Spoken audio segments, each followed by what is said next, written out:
പുരാവൃത്തങ്ങളിലെയും ദൈവിക പാരമ്പര്യവുമായി ചേർന്നു കിടക്കുന്നതുമായ ദിവസങ്ങളിൽ കുട്ടികൾക്ക് ജന്മം നൽകുന്നതിൽ താൽപര്യമുള്ളവരാണ് ഇന്ത്യയിലെ ഹൈന്ദവ വിശ്വാസികളിൽ ഏറെ പേരും. അയോധ്യയിൽ രാമക്ഷേത്ര പ്രാൺ പ്രതിഷ്ഠ നടക്കുന്ന ജനുവരി 22-ന് കുട്ടികൾക്ക് ജന്മം നൽകാൻ ആഗ്രഹിച്ചു വരുന്ന ഗർഭിണികളുടെ തിരക്കാണ് ഉത്തർപ്രദേശിലെ ആശുപത്രികളിൽ പലതിലും.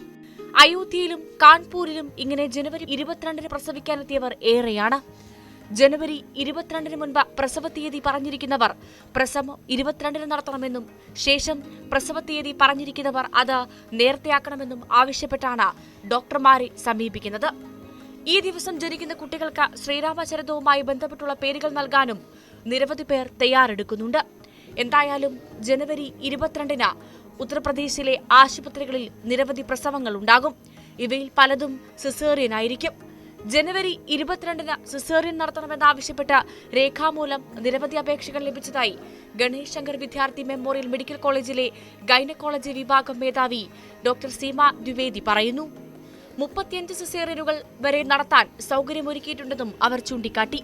रामलला आ रहे हैं अयोध्या में, तो इसे लेकर के पूरे राष्ट्र में एक उत्सुकता है, एक आनंद है और महिलाएं भी चाहती हैं कि उनके बच्चे भी शुभ मुहूर्त में पैदा हो, सुसंस्कारों के साथ पैदा हो.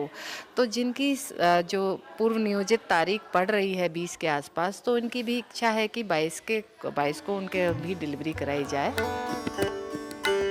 ഓരോ ദിവസവും ഈ ആവശ്യവുമായി നിരവധി പേരാണ് ആശുപത്രിയിലെത്തുന്നത്.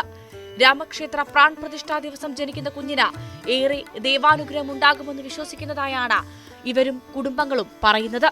അതേസമയം പല ആശുപത്രികളിലും സാധാരണ 10-ൽ താഴെ പ്രസവങ്ങൾ മാത്രം നടത്താനുള്ള സൗകര്യമാണുള്ളത്. ഇത്രയേറെ പ്രസവങ്ങൾ നടത്തിയാൽ ആവശ്യമായ വൈദ്യപരിചരണം നൽകാനാകുമോ എന്ന കാര്യത്തിൽ സംശയമുള്ളതായും ചില ആശുപത്രി അധികൃതർ ആശങ്ക പ്രകടിപ്പിക്കുന്നുണ്ട്. പലരോടും അമ്മയുടെയും കുഞ്ഞിന്റെയും ആരോഗ്യം പോലും ആശങ്കയിലാകുമെന്ന് പറഞ്ഞിട്ടും ആരും പിന്തിരിയുന്നില്ല എന്നും റിപ്പോർട്ടുണ്ട്. സത്യസന്ധതയുടെയും വിശ്വാസ്യതയുടെയും വീരപുരുഷനായ ശ്രീരാമന്റെ അതേ ഗുണങ്ങൾ പ്രാൺ പ്രതിഷ്ഠാ ദിവസം ജന്മമെടുക്കുന്ന കുഞ്ഞുങ്ങൾക്കുണ്ടാകുമെന്ന് വിശ്വസിക്കുന്നവരും ഏറെയാണ്.